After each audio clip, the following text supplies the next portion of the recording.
शांताकारं भुजगशयनं पद्मनाभं सुरेशं विश्वाधारं गगनसदृशं मेघवर्णं शुभांगं लक्ष्मीकान्तं कमलनयनं योगिविरधानगम्यं वंदे विष्णुं भवभयहरं सर्वलोकैकनाथं। जय श्री हरि विष्णु, जय श्री राधे कृष्ण। आप सभी का आपके अपने YouTube channel BK Mishra present में बहुत बहुत स्वागत है। आइए आज आप सब सुनेंगे देव उठनी एकादशी व्रत की कथा। आप सभी भक्तों को देव उठनी एकादशी व्रत की ढेर सारी शुभकामनाएं।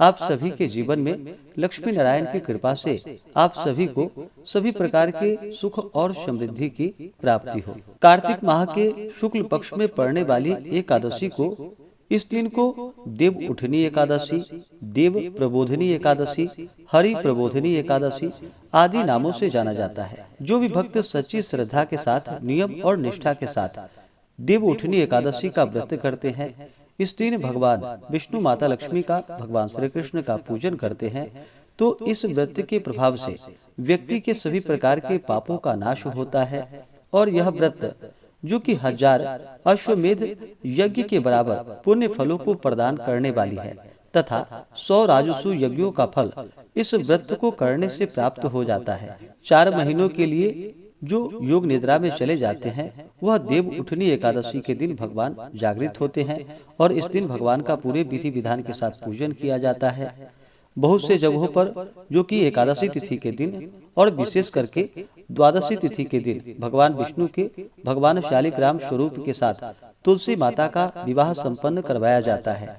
वैसे आप एकादशी से लेकर के पूर्णिमा तिथि तक तुलसी विवाह कभी भी संपन्न कर सकते हैं, लेकिन विशेष प्रकार से द्वादशी तिथि के दिन तुलसी विवाह संपन्न करवाया जाता है। तो आइए सुनते हैं देव उठनी एकादशी व्रत की कथा।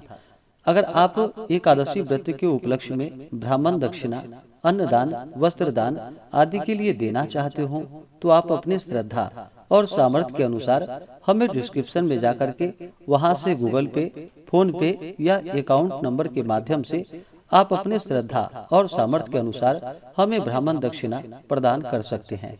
तो आइए सुनते हैं देव उठनी एकादशी व्रत की कथा।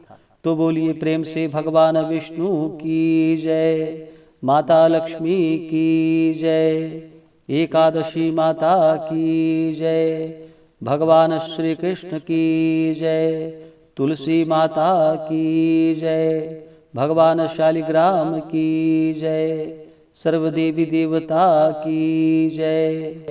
कथा के अनुसार एक बार ब्रह्मा जी ने कहा कि हे मुनि श्रेष्ठ, गंगा जी तभी तक पाप नाशिनी है जब तक कि प्रबोधनी एकादशी नहीं आती।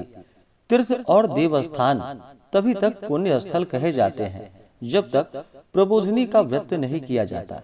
प्रबोधनी एकादशी के व्रत से 1000 अश्वमेध एवं 1000 राजसु यज्ञ करने का पुण्य फल प्राप्त होता है। ब्रह्मा जी के ऐसे वचन को सुनकर नारद जी ने कहा कि हे देव, एकादशी में एक बार भोजन करने या न करने का क्या फल होता है? ब्रह्मा जी ने कहा, शाम को भोजन करने वाले के 1 जन्म के, रात्रि को भोजन करने वाले के 2 जन्म के और पूर्ण व्रत करने वाले के 7 जन्म के पाप नष्ट होते हैं। महान, दुर्लभ एवं अप्राय वस्तु भी इस प्रबोधनी एकादशी व्रत के पुण्य प्रभाव से निस्संदेह प्राप्त होता है। ब्रह्मा जी ने कहा कि हे नारद, विधि एवं श्रद्धा तथा भक्ति के साथ किया हुआ थोड़ा सा अल्प पुण्य भी महान होता है। प्रबोधनी एकादशी व्रत के संकल्प मात्र से ही 100 जन्मों के पाप नष्ट हो जाते हैं। प्रबोधनी में रात्रि में जागरण करने से आगे वाले 10,000 जन्मों के पाप भी नष्ट हो जाते हैं और 10,000 जन्म पूर्व के पितर विष्णु लोक को जाते हैं। यज्ञ और तपादि से भी दुर्लभ एवं अक्षय फल इस एकादशी का व्रत करने वाले से प्राप्त होता है। नाना प्रकार के तीर्थों में जाने एवं नाना प्रकार के देवताओं के दर्शन करने से गोदान, भूदान, अन्नदान, कन्यादान इत्यादि दोनों के करने से जो पुण्य फल प्राप्त होता है, वह एकमात्र प्रबोधनी के व्रत से मिल जाता है। अस्तु, समस्त कृत्यों को त्याग कर यत्न पूर्वक कार्तिक मास की प्रबोधनी एकादशी का व्रत रखना अवश्य चाहिए। इस व्रत को करने वाला ज्ञानी, तपस्वी और जितेंद्रिय होता है, क्योंकि यह एकादशी श्री विष्णु जी को अत्यंत प्रिय है। अस्तु इसको धारण करने वाला आवागमन के चक्कर से मुक्त हो जाता है। इससे कायिक, वाचिक एवं मानसिक सभी पाप नष्ट हो जाते हैं।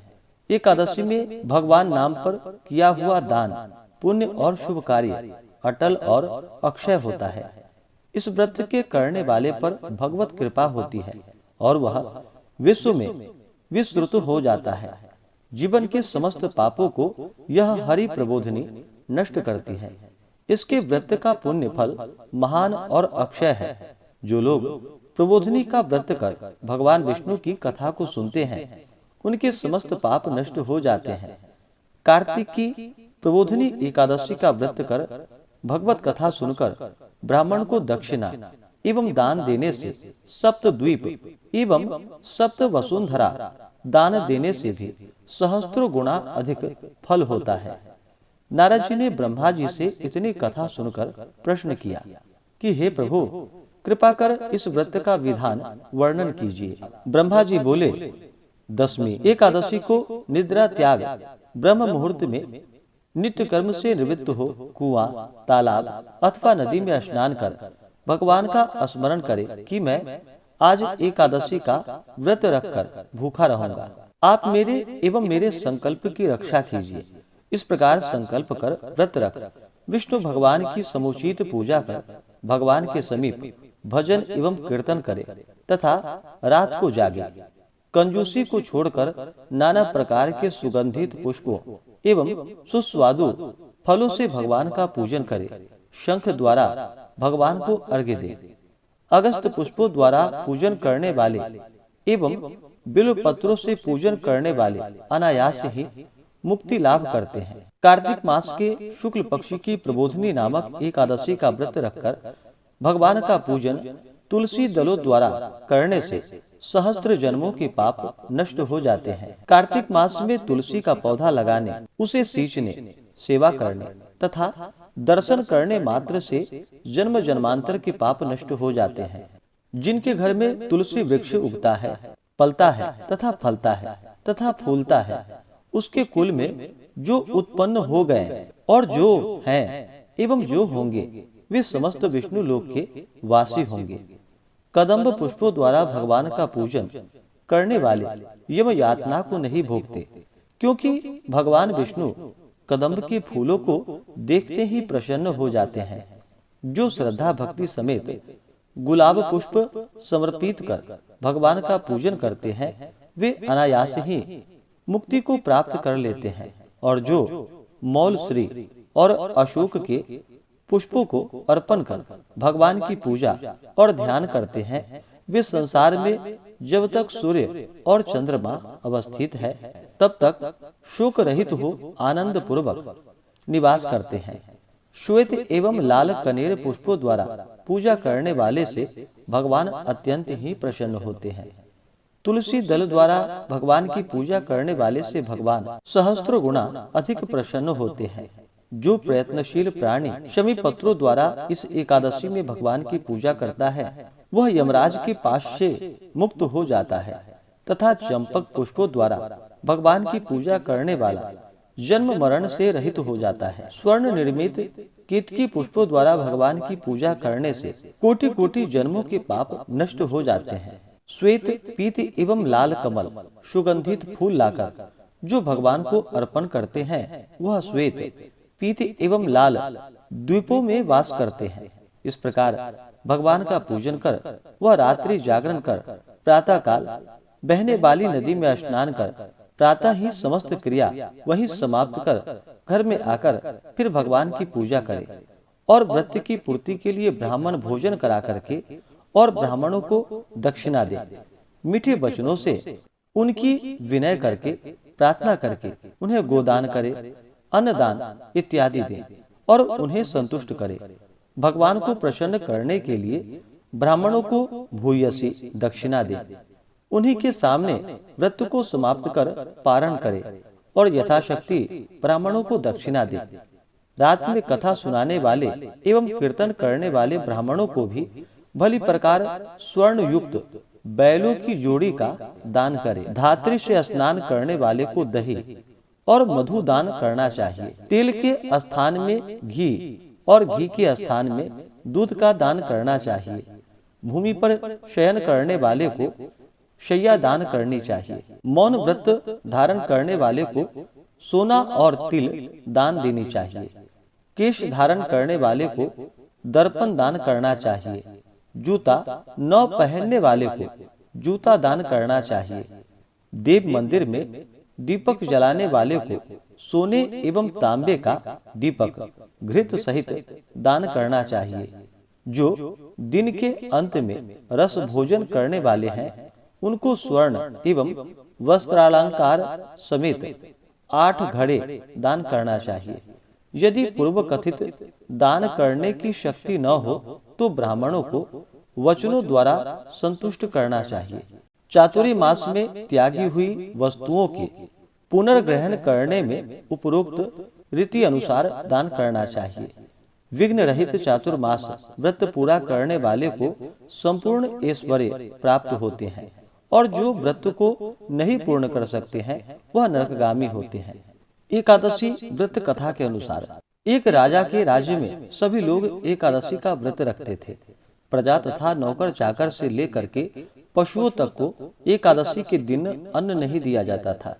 एक दिन किसी दूसरे राज्य का एक व्यक्ति राजा के पास आकर बोला कि महाराज, आप कृपा करके मुझे नौकरी पर रख लें। तब राजा ने उसके सामने एक शर्त रखी कि ठीक है, रख लेते हैं, किंतु रोज तो तुम्हें खाने को सब कुछ मिलेगा, पर एकादशी को अन्न नहीं मिलेगा। उस व्यक्ति ने उस समय हाँ कर ली, पर एकादशी के दिन जब उसे फलाहार का सामान दिया गया तो वह राजा के सामने जाकर गिड़गिड़ाने लगा और कहा कि महाराज, इससे मेरा पेट नहीं भरेगा, मैं भूखा ही रह जाऊंगा, मुझे अन्न दे दो। राजा ने उसे शर्त की बात बतलाई, पर वह अन्न छोड़ने को राजी नहीं हुआ। तब राजा ने उसे आटा, दाल, चावल आदि दिए। वह नित्य की तरह नदी पर जा पहुंचा और स्नान कर भोजन पकाने लगा। जब भोजन बन गया तो वह भगवान को बुलाने लगा कि आओ भगवान, भोजन तैयार है। और फिर कृपा निधान उसके बुलाने पर पीताम्बर धारण किए भगवान चतुर्भुज रूप में आ पहुंचे तथा प्रेम से उसके साथ भोजन करने लगे। भोजन आदि करके भगवान वहां से अंतर ध्यान हो गए तथा वह अपने काम पर चला गया। 15 दिन बाद अगली एकादशी को वह राजा से कहने लगा कि महाराज, मुझे दुगना सामान चाहिए। उस दिन तो मैं भूखा ही रह गया। राजा ने कारण पूछा तो उसने बतलाया कि हमारे साथ भगवान भी खाना खाते हैं। उसने बतलाया कि हमारे साथ भगवान भी भोजन करते हैं, इसलिए हम दोनों के लिए ये सामान पूरा नहीं होता। यह सुनकर राजा को बड़ा आश्चर्य हुआ। वह बोला कि मैं नहीं मान सकता कि भगवान तुम्हारे साथ खाते हैं।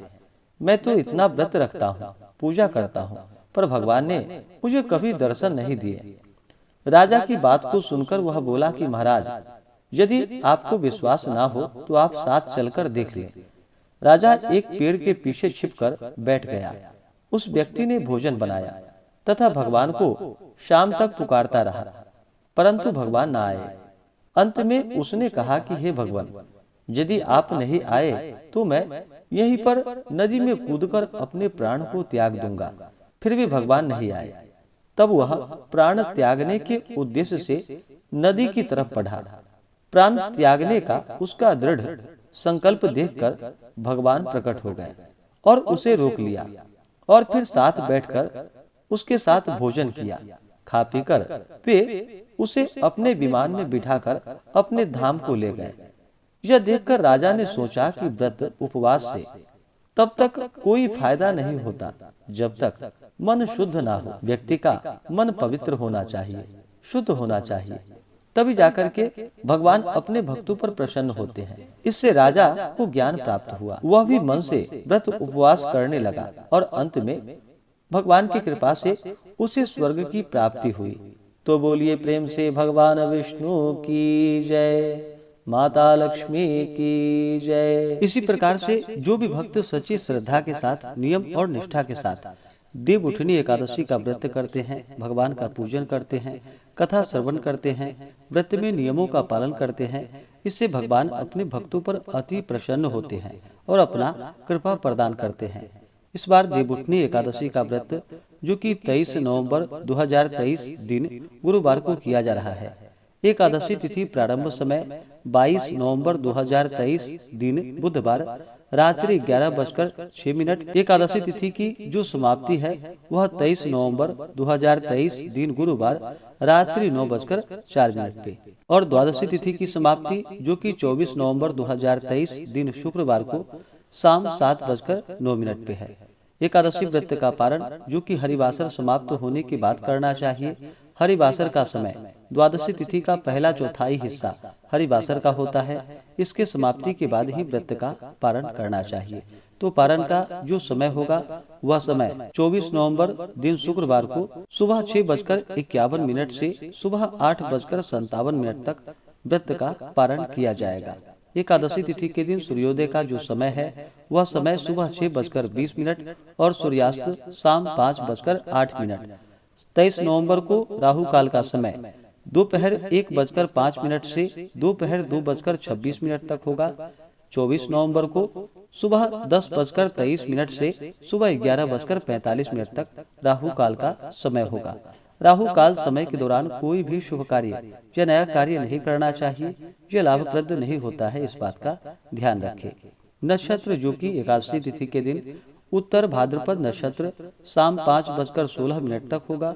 उसके बाद रेवती नक्षत्र योग जो कि सर्वार्थ सिद्धि योग बन रहा है। एकादशी तिथि के दिन जो कि शाम 5:16 से अगले दिन सुबह 6:26 तक होगा। जो भी भक्त एकादशी का व्रत करते हैं उन्हें एकादशी व्रत के दौरान शुद्ध और सात्विकता का पालन करना चाहिए, ब्रह्मचर्य का पालन करना चाहिए।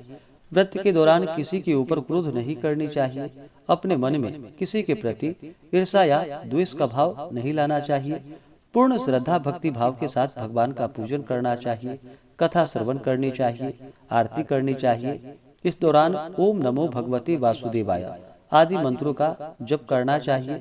इससे भगवान विष्णु अपने भक्तों पर अति प्रसन्न होते हैं, अपने भक्तों के सभी प्रकार के पापों को नष्ट कर देते हैं तथा सुख और समृद्धि का आशीर्वाद प्रदान करते हैं।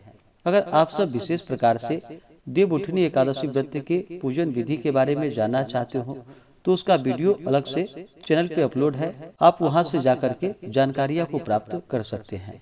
तो आशा करता हूं कि यह जानकारी आपको अच्छा लगा हो। ऐसे ही ज्ञानवर्धक जानकारियां प्राप्त करने के लिए चैनल पे अगर आप नए हैं तो चैनल को लाल बटन दबा करके सब्सक्राइब करें, साथ में बेल आइकन घंटी को दबाएं ताकि वीडियो का नोटिफिकेशन आपको समय से मिलता रहे। वीडियो को लाइक करें, शेयर करें, सुखी रहें और स्वस्थ रहें। जय श्री राधे कृष्ण। धन्यवाद।